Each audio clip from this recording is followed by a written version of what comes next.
For a Prime Minister to spend 6 days anywhere, let alone in communist China, is really quite striking. And plainly, he wants to send a message to the Chinese, and perhaps even more importantly, he wants to send a message to the Americans. And there could hardly be a more stark message to our principal strategic partner that our Prime Minister wants to spend 6 days in Beijing before he spent a moment getting to know the leader of the free world, President Donald Trump. 2025 is a year of change. Cultural and political disruption is transforming our nation and the global order. The rebellion against the establishment has accelerated. Australia and the Western Alliance is now at a crossroads. Either the mainstream will continue its ascendancy or the elites will prevail. Hello, Tony, and g'day to all of our viewers and listeners. Great to be back. Today we'll be discussing the Prime Minister's trip to China, the prospect of open primaries to select Liberal Party candidates, and local issues including emissions reductions and productivity and the broader economy here in Australia. Tony, great to be back with you. Nice to be with you, Dan. All right, let's start with the Prime Minister's trip over to China. He's gone there for almost 1 week. We're told he's discussing trade and tourism and other related matters. I think it's quite astonishing that he's decided to go to China rather than going to the US and securing a meeting with the President in the United States. And I think it sends a fairly negative signal to our most important ally. Keen to get your assessment of the Prime Minister's trip and what is it that he's actually trying to achieve in China? Well, Dan, you're right. It is a remarkably leisurely trip. For a Prime Minister to spend 6 days anywhere, let alone in communist China, is really quite striking. And plainly, he wants to send a message to the Chinese, and perhaps even more importantly, he wants to send a message to the Americans. And there could hardly be a more stark message to our principal strategic partner that our Prime Minister wants to spend 6 days in Beijing and other major Chinese cities before he spent a moment getting to know the leader of the free world, President Donald Trump. Now, I can well imagine why he's anxious and apprehensive about his first face-to-face with Donald Trump, because Donald Trump is demanding and transactional. He will expect more of us than this Prime Minister, this government wants to do. But nevertheless, our most important relationship remains by far with the United States. It needs more work than it is getting from this government. And from my perspective, there are two fundamental difficulties with the trip itself, quite apart from anything it's saying to the United States. Difficulty number one is it is a sign of our reluctance to take on China in any strategic way. And number two, it is a renewal of our desire to increase our economic involvement with China rather than reduce it. Because what we saw in the wake of Australia's entirely sensible demand for an independent, impartial investigation into the Wuhan virus was $20 billion a year worth of trade boycotts from China. And the conclusion every sensible person drew from that was that China, under the Communist Party, sees trade as politics by other means. It weaponised trade against Australia in an attempt to coerce us into a particular foreign policy position. And the more exposed we are to China, the more vulnerable we are to this kind of weaponisation of trade. So we should be diversifying our trade, not putting more and more and more eggs in the China basket. So from every perspective, this is the wrong trip at the wrong time to the wrong place.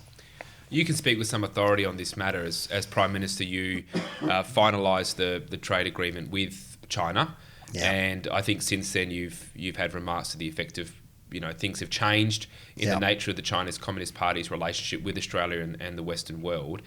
You mentioned that we need to diversify more. Do you think that the trading relationship we now have with China is, in a sense, putting us at some economic and national security risk and giving the CCP too much leverage over our domestic political fate?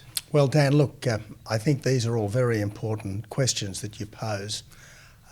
Yep, back in 2014, even in 2015, it was possible to see China as continuing on a liberalising path. I might have said it before, but I think it's worth repeating that speech that President Xi Jinping made to the Australian Parliament back in late 2014, where he said that China would be, quote, fully democratic by mid-century, unquote, I think marked the high water point of China's engagement with the West. Since then, it's been all in reverse. We've had the militarisation of the South China Sea. We've had the social credit crackdown inside China. We've had the quasi-genocide against the Uyghurs. We've had the crushing of the freedom and autonomy of Hong Kong. We've had the increasing belligerence towards Taiwan. What we've seen is the panda's claws, not just the cuddly panda of earlier years. So we have to appreciate that China is our major geostrategic competitor. And that the, I suppose, big geostrategic risk in our region right now is an attempt by Beijing to coerce Taiwan, either by the imposition of a blockade or through a direct invasion. This would be several orders of magnitude greater in terms of a seismic impact on the wider world than the Russian attack on Ukraine. It obviously raises the possibility of serious conflict between two nuclear-armed superpowers. So we need to be doing everything we possibly can to deter China from any such step. That means, first of all, increasing our own defences, making sure that our armed forces are part of the deterrent factor that China needs to consider in weighing up its Taiwan options. But it also means trying to ensure that if the worst does happen, we are not exposed unnecessarily to additional economic disruption on top of all the other horrific disruption that any such attempt to seize Taiwan would involve. It's interesting, Dan, in this current prime ministerial trip, the questions that the journalists are typically asking Anthony Albanese is, would Australia be prepared to defend Taiwan in the event of war? That's not actually the right question. The right question is, would Australia be prepared to support America in the event of war? It's not our relationship with Taiwan which is the key thing here, but our relationship with the United States. Because under the ANZUS Treaty, the parties are required to act together to meet the common danger in the event of an armed attack on any of them. Plainly, if the United States did decide to defend Taiwan, and I think it's highly likely that America would decide to defend Taiwan, Australia then would have to decide, is it going to stand with America? Now, every previous government since the formation of the ANZUS Treaty in 1951 has stood with America in all of its conflicts. We stood with America in Korea. We stood with America in Vietnam. We stood with America in Kuwait. We stood with America in Iraq. We stood with America in Afghanistan. And if we aren't prepared to stand with America in the event of some conflict in the Taiwan Straits, that's effectively the end of the United States alliance, because we cannot expect the United States to support us in our conflicts if we're not prepared to support the United States in their conflicts. So that's why this is such a portentous trip and, frankly, such a worrying one from a geostrategic perspective. Will Glasgow, who's reporting from Shanghai for The Australian, he's a correspondent with the trip with Anthony Albanese, has a couple of quotes here from Anthony Albanese that may shed some light on why he's choosing to do this. And he's referring to Anthony Albanese being at a nice five-star hotel, which Albanese says is an auspicious venue for a Labor leader. It was here way back in 1971, the year before he became Prime Minister, that Gough Whitlam marked his 55th birthday. It says something about Gough Whitlam, that there was nothing business as usual about the decision to visit the People's Republic of China and to commit to the incoming Labor government to the recognition of China. So I think a part of this is Gough Whitlam being Anthony Albanese's political hero. I think there's some cosplaying going on here by Albanese. But I also think there's domestic political considerations. We know that a significant share of Chinese Australians vote Labor, to the extent that that is powerful enough to swing a number of seats in outer suburban Melbourne and in Sydney. So I'm just interested in your thoughts about what is motivating this. Is it that he is ideologically committed more so to the program of China than to democratic America? Is it just that he's fearful of President Trump and wants to defer that? Or is it primarily domestic political considerations? What do you think? I think there's a whole range of factors at work here. Some of it's domestic political stuff. Some of it's, I suppose, a visceral distaste for the current administration. Much of it, I suspect, is the Labor left's instinctive quasi-pacifism. I don't believe people like Anthony Albanese and Penny Wong went into public life to build up the armed forces. I don't believe they went into public life to support the broad West in its, I suppose, struggle to maintain the fundamental values on which the modern world has been built. I think that people of the Green left tend to go into public life because they want a more equal society, because they want to advance the rights of so-called victim groups, because they think that the state is the great benefactor of the poor and the marginal. I think that's why they go into public life. Now, occasionally, people on the left do rise to the occasion. Billy Hughes was a Labor leader in the Great War who turned out to be an indefatigable and a ferocious war leader. A much more reluctant John Curtin turned out to be a reasonable war leader in the Second World War. Let's hope we don't ever get into a situation where we have a comparable challenge to those of the great conflicts of the 20th century. But the repeated lesson of history is that weakness is provocative. The repeated lesson of history is that if you want to deter war, you have strong armed forces. If you want to keep the peace, prepare for war, because your antagonists will generally be at least in part rational, and they won't want to start a war that they might lose. That's why peace through strength is the only acceptable way forward.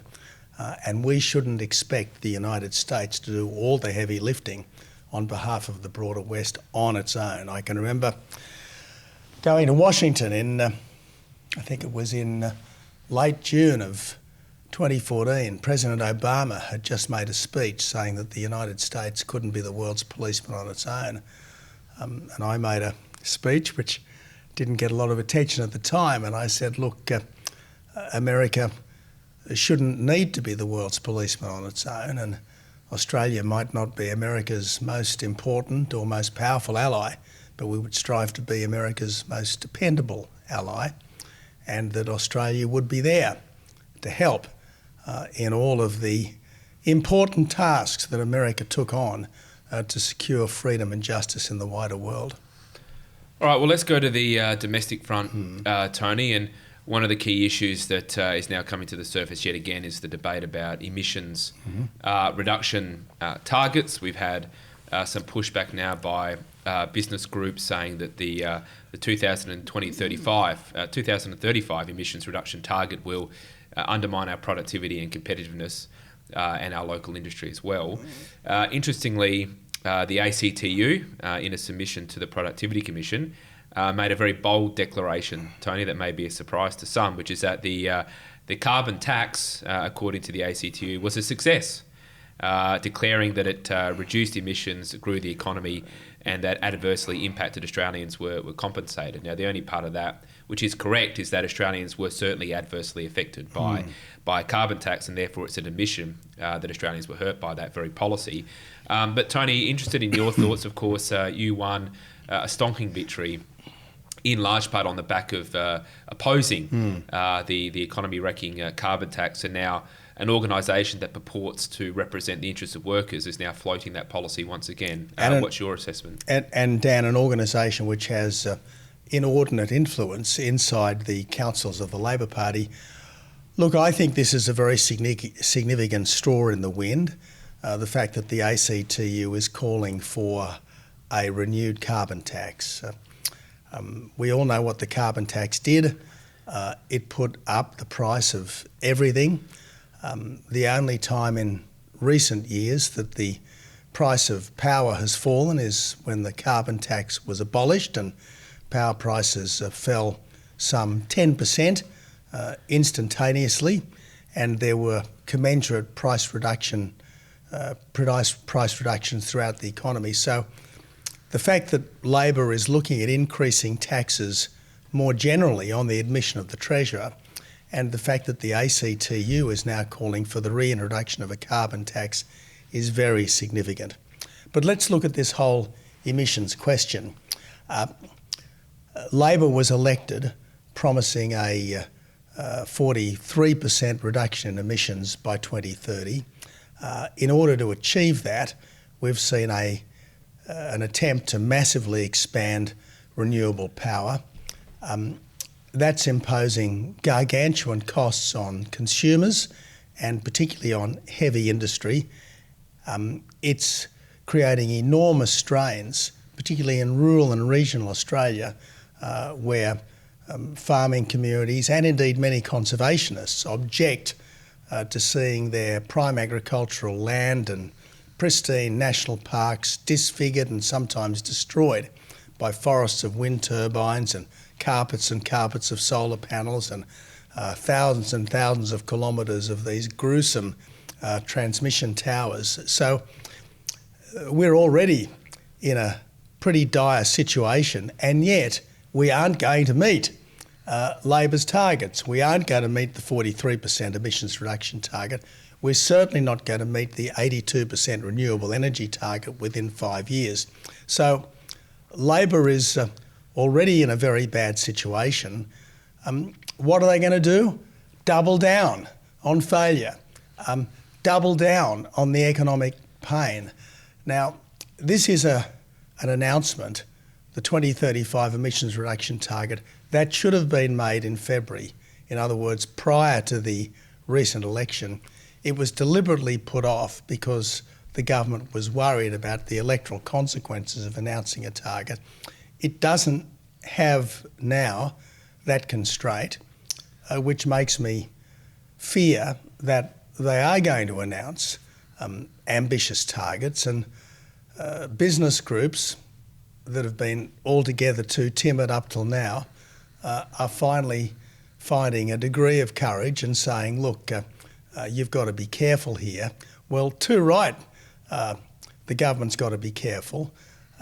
I don't expect the government to be careful, and I fear that all of us are going to be saddled with dire economic consequences over the next few years because we didn't do enough before the election, and we're saddled with a potential train wreck after the election.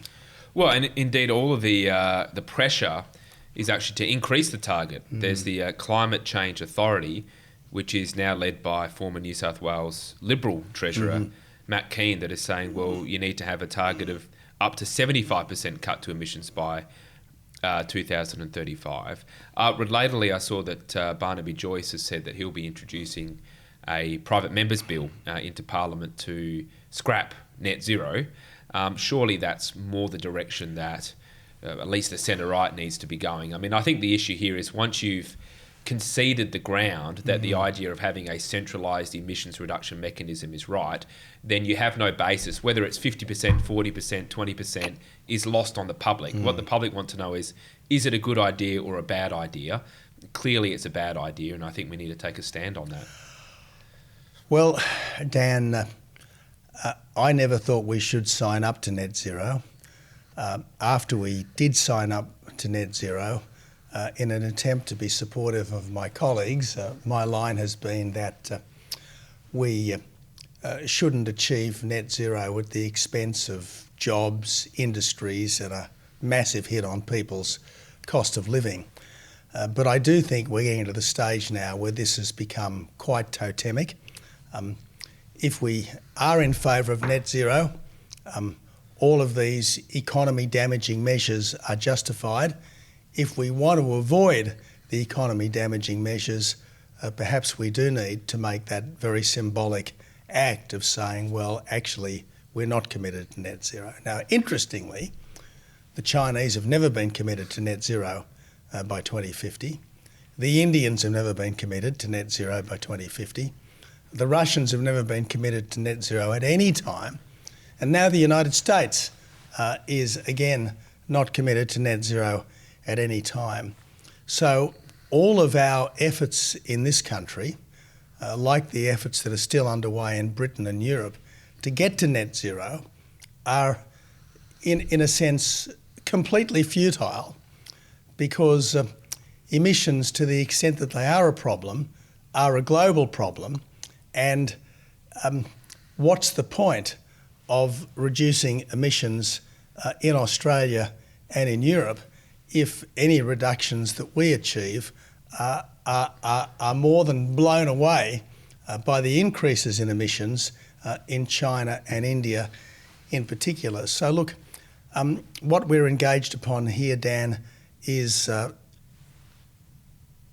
monumental exercise in epic self-harm, and the sooner we end it, the better. Let's just get back to some fundamental facts about our economy. Two of our three biggest exports are fossil fuels. Why are we campaigning to end the use of fossil fuels when fossil fuels constitute something like $150 billion worth of Australian exports every year? And we have no hope, at least in the medium term, of replacing those with anything else. How do people think we're going to sustain our private prosperity? How are we going to sustain our tax revenue without the fossil fuels which have been contributing to our recent and current wealth? I just find it incomprehensible, the sheer irrationality of the discussions that we have in this country, and the fact that so many people, including some of the business groups which are now anxious about what the government might have in mind, the fact that none of us are prepared to wrestle with these fundamental difficulties and confront the public with the choices that are entailed in these strikes me as a really damning indictment of the quality of our public life right now. Do you think it's now time for the Liberal Party to formally dump its support of net zero? Well, I suspect that this is a discussion which the party will inevitably have. We've had the Liberal Party in South Australia pass a resolution against net zero.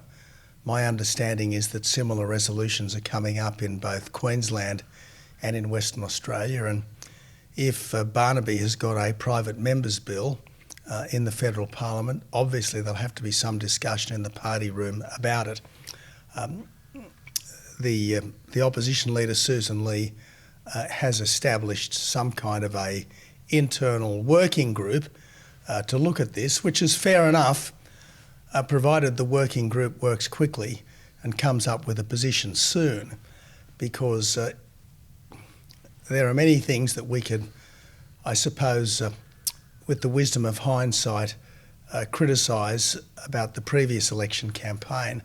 But one of its difficulties was that the coalition was far too late coming up with policy positions, and particularly difficult and complex and contentious policy positions. They have to be established early and argued consistently in a sustained way.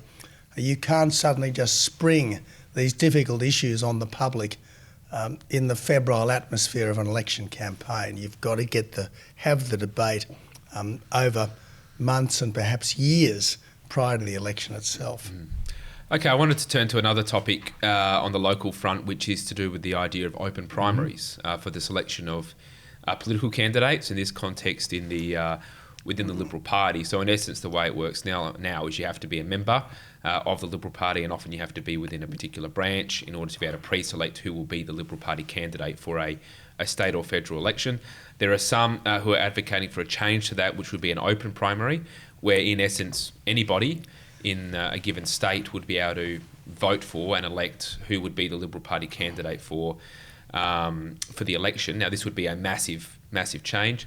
One of the advocates is the Shadow Attorney General, Julian Leeser, who wrote this in The Australian recently.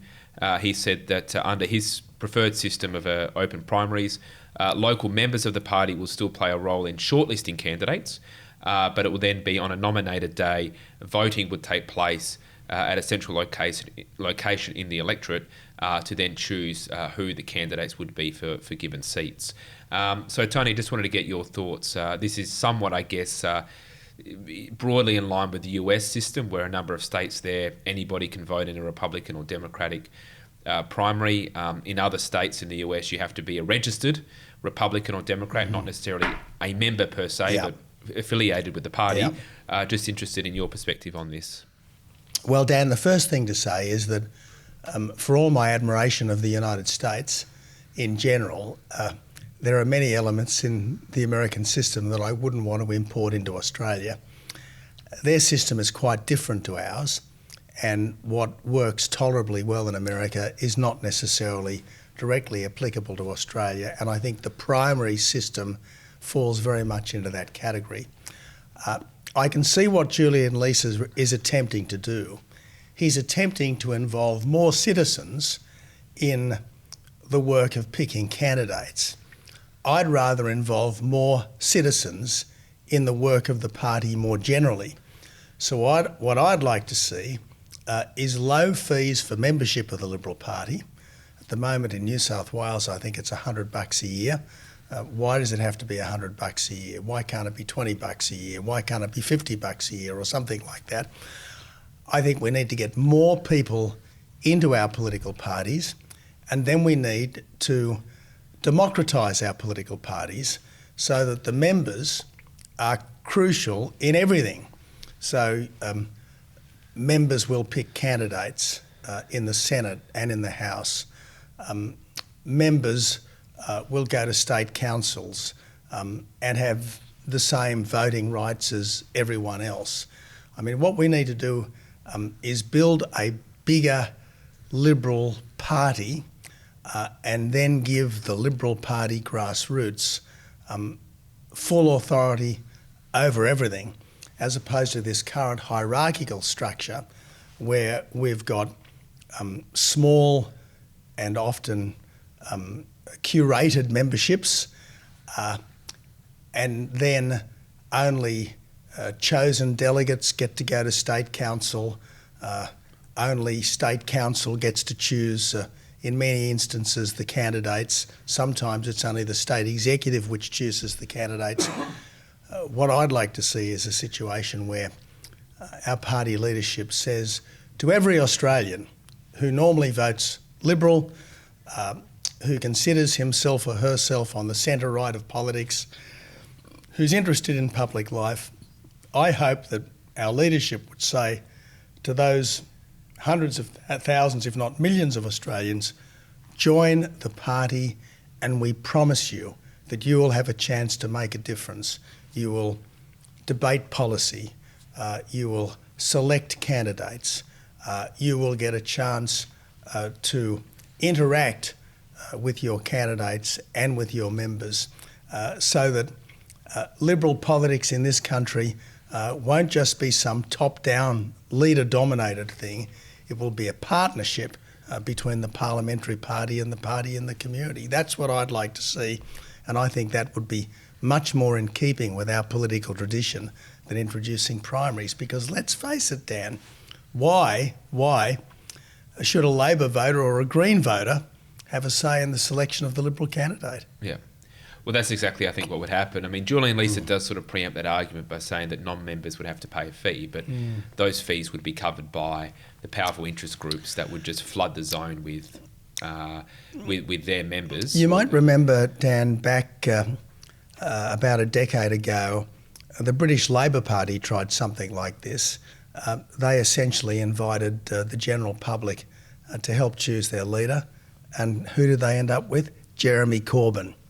Jeremy Corbyn, the worst imaginable leader, because essentially it became an activist's pick.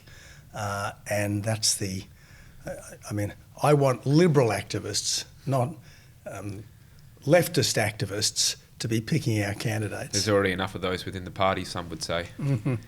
All right, let's finish on one last topic on the economic situation. So we've got this productivity roundtable that Jim Chalmers is setting up, which promises to be, I think, another sort of kumbaya drum circle talk fest. But nonetheless, we've had some engagement in public debate by a number of organisations. The Commonwealth Bank of Australia being the most recent one, basically arguing we need tax reform. We need to, they say, reform the GST, by which they mean lifting or broadening the GST in order to cut income tax. And also to have productivity reform, reducing regulations and so forth. Look, that's all fair enough, but my observation is that the first step, if you look at Hawke and Howard, who were successful in implementing reform, is you have to make sure that the community trusts you with these important decisions. Nobody trusts the Commonwealth Bank of Australia. They spent more time advocating racial division with the voice to Parliament than they have advocating for the interests of our economy. Nobody's going to trust the Labor Party. Only 33% voted for them at the election. So I think the issue here is it's a complete non-starter because of the crisis of trust we have in our political leadership and leadership in the commercial space. But I'm interested in your perspective. I know your government ran a white paper process on federation reform and tax reform. Just keen on your insights on this matter. Yes, and that white paper process was jettisoned by my successor to, I think, the ultimate detriment of our country. Look, you're right, Dan. In order to bring about substantial change, there needs to be considerable trust, and trust is hard to build, easy to damage. You build trust by saying what you mean and doing what you say over a sustained period of time, so that people think that you are being straight with them, and you are in fact being straight with them. And that's, I think, certainly what we need from our leaders across the board, a period of candour and honesty, which looks at the downsides as well as the upsides of the different options before us. I really worry about this whole process. In the first term of the Albanese government, there was a similar exercise which eventually turned out to be railroading business groups into some very far-reaching pro-union industrial changes which had been ruled out before the election, I hasten to add. I think much the same is going to happen here. This is an attempt to press gang the general community, or at least influential parts of the general community, into support for a high taxing regime. If we are going to get taxes down, and I think that's got to be our objective, lower, simpler, fairer taxes, we've got to get government spending under control. And this is a government which has shown not the slightest sign of getting spending under control. The only spending that this government wants to limit is defence spending. Every other spending item is almost completely out of control. Yep. Well, I think the other point here is when anyone talks about tax reform, that's code for tax increases. I mean, we should only be supporting tax cuts. That's the only type of tax reform. Lower, simpler, fairer taxes, and I don't think anyone would say taxes are too low at the moment. No. All right, Tony, well, we'll leave it there for today, and I think we'll be returning to the topic of productivity and economic reform over the coming months. So thank you again for your time and your insights. Thanks, Dan. This is a production of the Centre for the Australian Way of Life at the Institute of Public Affairs. To find out more, visit australia.ipa.org.au.